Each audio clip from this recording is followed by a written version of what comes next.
Esse vídeo é uma demonstração das atividades no curso Protocolo de Manchester. A gente vai mostrar primeiro a fase 1. Na fase 1 é apenas questionada a queixa principal. Então, todas as atividades começam com a apresentação do texto do caso, que você pode ler. Aqui a gente tem uma barra, que é o tempo disponível para realizar o caso. Tem 5 minutos para responder cada caso. E quando termina esse prazo, o caso é encerrado e são consideradas as respostas até aquele momento. Então, você pode ler e clicar em prosseguir, e daí começa a contar o tempo. Ele vai para a tela de escolha da queixa principal. São 5 alternativas e você tem que marcar a que você acredita que seja correta. Ao escolher, ele dá a opção de prosseguir para a próxima tela, que é uma tela de confirmação, onde é mostrada uma ficha de classificação de risco e você vê as informações que foram respondidas até aquela fase. Você pode alterar as suas escolhas antes de confirmar e confirma para encerrar o caso e ir para a tela de feedback, onde você tem o retorno de todos os acertos, todos os erros que você teve naquele caso. Você pode ter informações específicas sobre cada item nesses botõezinhos azuis. E você sempre pode ler o texto do caso. Em todas as telas você tem esse botão de texto do caso, onde você pode rever o texto do caso.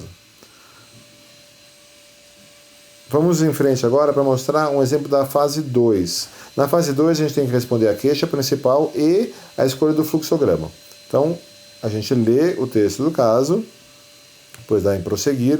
De novo, tem que escolher a queixa principal. Prosseguir. Lembrando que você pode reler o texto do caso em qualquer tela. Só que aqui o tempo já não para, ele está correndo sempre. Você vê essa tela de escolha do fluxograma. Aqui são mostrados todos os fluxogramas do protocolo de Manchester. Você clica sobre um deles para escolher. E ao clicar, ele te mostra essa tela com as notas do fluxograma. E você tem a possibilidade de voltar e alterar. O que você escolheu primeiro está destacado só para facilitar. Você clica nesse ou em outro e confirma para seguir em frente. Volta para a tela de confirmação, onde você vê a ficha de classificação, confirma a sua escolha, altera alguma coisa que você queira e encerra o caso confirmando. Já na tela de feedback, a gente mostra os itens avaliados daquela fase. Então, na fase 2, a gente tem o feedback da queixa e do fluxograma. E você pode consultar um feedback específico da queixa e específico do fluxograma. Vamos mostrar agora um exemplo de caso na fase 3 do curso. Na fase 3 a gente avalia a queixa principal, o fluxograma e o discriminador. Então a gente faz a leitura do caso. Mulher de 27 anos, procura unidade com queixa e dor no corpo, falta de apetite, febre, dor abdominal, cefaleia, 3 dias. Episódio de vômito, estava com dor por há 10 dias, mas os sintomas melhoraram com chá caseiro, agora não está sentindo dor, nega ter viajado, nega outras doenças, não tem rash cutâneo, não tem outros sinais e sintomas. Vamos prosseguir. A gente vai para a tela de escolha da queixa, como nas outras fases. Tela de escolha do fluxograma. Vamos escolher o mal-estar em adulto. E aqui a gente vem para a tela de escolha da prioridade. Funciona da seguinte forma. A gente tem aqui os discriminadores que vão aparecendo na ordem que você precisa avaliar. Clicando nessa lupa você pode ver o fluxograma inteiro, mas aqui a gente vai te mostrando discriminador por discriminador na ordem que você tem que questionar. Aqui nesse ícone a gente vê o glossário, então a explicação sobre os discriminadores, e no menu de parâmetros a gente tem os valores para mensurar cada um dos parâmetros.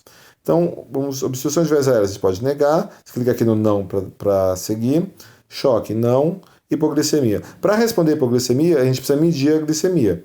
Então, a gente clica no menu de parâmetros e consulta a glicemia. O 89 é maior que o valor de referência de 55, então a gente pode negar esse discriminador. Convulsionando, não. Saturação de O2 muito baixa, a gente tem que medir a saturação de O2, 98, então a gente pode negar. Novo pulso anormal, a gente precisa medir a frequência e ritmo de pulso. Então, a gente tem aqui informação que é 100 e é regular, 100 batimentos por minuto regular. Alteração do nível de consciência, para responder, a gente precisa medir a escala de coma de Glasgow, está não alterado, então a gente pode negar o discriminador. Novo déficit neurológico, negar. Teste de meningismo, não. Hiperglicemia com cetose, não. Já temos a mensuração da glicemia e podemos negar. Podemos negar também esse discriminador. Púrpura. Aqui eu tenho um exemplo que é importante, que é o seguinte: quando a gente não tem absolutamente nenhuma informação no texto do caso sobre o discriminador, você pode negar. Se no texto do caso não apresenta nada, nenhuma informação, você pode negar. Aqui para finalidades dos exercícios. Então, podemos negar. Imunossupressão, também não temos nenhuma informação disso, então podemos negar. Risco especial de infecção, podemos negar. Dor epigástrica, não. Adulto muito quente. Para responder isso, a gente precisa mensurar a temperatura. Temperatura 38,5, mas o muito quente é acima de 41, então não. A sepse. A sepse é um discriminador que funciona diferente. Primeiro, a gente tem que escolher a faixa etária. Então, escolhendo a faixa etária, que é adulto, a gente tem os 3 itens para avaliar na sepse, para essa faixa etária. O primeiro, a alteração do nível de consciência. A gente tem que mensurar o Glasgow, que a gente já mensurou, já está como não alterado. Mas aqui a gente não clica em nada ainda, porque esse não aqui é para negar o discriminador sepse possível, para passar para o próximo discriminador. Só que a sepse ela tem uma avaliação em etapas. Então a gente precisa passar para a próxima etapa da sepse e aqui a gente não clica em nada, não registra que está na outra etapa.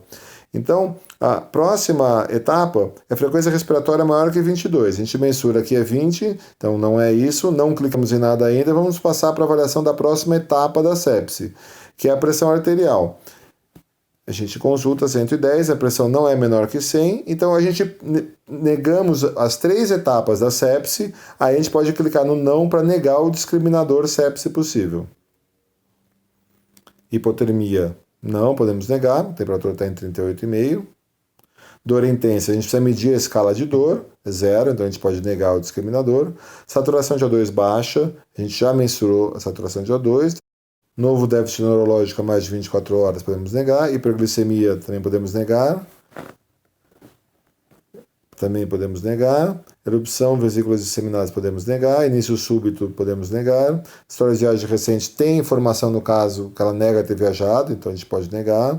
História hematológica ou metabólica, podemos negar por falta de informações relevantes. Adulto quente, a gente mensurou a temperatura 38,5, que é a temperatura que classifica, então a gente não pode negar e tem que dar o sim para esse discriminador.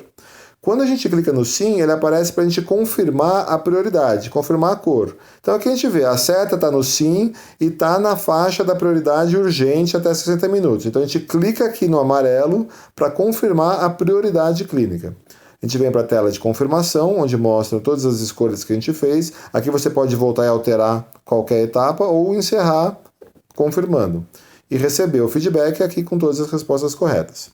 E a gente vai mostrar agora um exemplo de caso, o mesmo caso na fase 4, onde a gente também tem que mensurar os parâmetros. O funcionamento é parecido com a fase 3, com a diferença que se a gente errar os parâmetros, aqui desconta ponto. Na fase 3 não, você pode consultar, mas não desconta ponto, aqui desconta.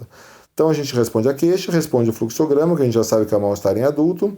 Aqui a gente vai responder com erro, intencionalmente com erro. A gente vai pular alguns discriminadores e responder uns a mais, só para mostrar como funciona. Então, respiração inadequada. Não precisa mensurar parâmetro para responder a respiração inadequada, mas vamos consultar, por exemplo, temperatura, erroneamente. Então a gente mensura, ele vai trazer. Você não precisava mensurar esse parâmetro nesse momento. E se a gente medir um parâmetro que não tem nada a ver com o caso, por exemplo, preenchimento capilar central, também traz a informação de que não precisava medir isso nesse momento. Segue em frente, choque, hipoglicemia, aqui a gente precisava medir a glicemia, a gente pulou, isso já é um erro, tração nível de consciência, precisava do Glasgow, é um erro, a gente está errando de propósito. Então vamos em frente, para chegar no discriminador que a gente sabe que é o correto. No sepse também, a gente escolhe a faixa etária, aqui a gente já nega. Se está errado, a gente vai trazer problemas com isso, mas só para mostrar o funcionamento. Então, vamos chegar aqui no adulto quente. Viagem hematológica, adulto quente. Então, a gente clica no sim para escolher esse discriminador. E vamos errar a prioridade. Vamos clicar aqui no verde, pouco urgente, por exemplo. Então, ele traz para a tela de confirmação. Né? Aqui ele mostra o que a gente fez. Então, só os que a gente escolheu, mesmo sendo errado. Aqui é para mostrar o que a gente fez. Então a gente pode corrigir, mas podemos encerrar com a confirmação. E com a confirmação a gente vai ter o feedback mostrando os nossos acertos e os nossos erros. Então, queixa foi correta, o fluxograma foi correto, o discriminador foi correto, a prioridade foi errada. Você pode clicar aqui no ícone para ter informação de qual era a prioridade correta. E os parâmetros, a gente está mostrando aqui, como a gente foi pulando vários, tem vários erros. A temperatura está como correta porque, no caso, a gente precisava mensurar a temperatura e então a gente mensurou, está como correto. A perfusão capilar periférica está como correto porque não precisava medir e a gente não mediu. Então isso está correto. Só vai aparecer como erro quando você precisava medir e não mediu, ou não precisava medir e mediu. A gente pode clicar aqui nos parâmetros para trazer um feedback sobre quais os discriminadores que exigiam parâmetros que a gente teve que percorrer para chegar até o discriminador correto. Qualquer erro em qualquer dos itens na escolha do caso na fase 4 vai contar como caso errado e com os impactos da pontuação.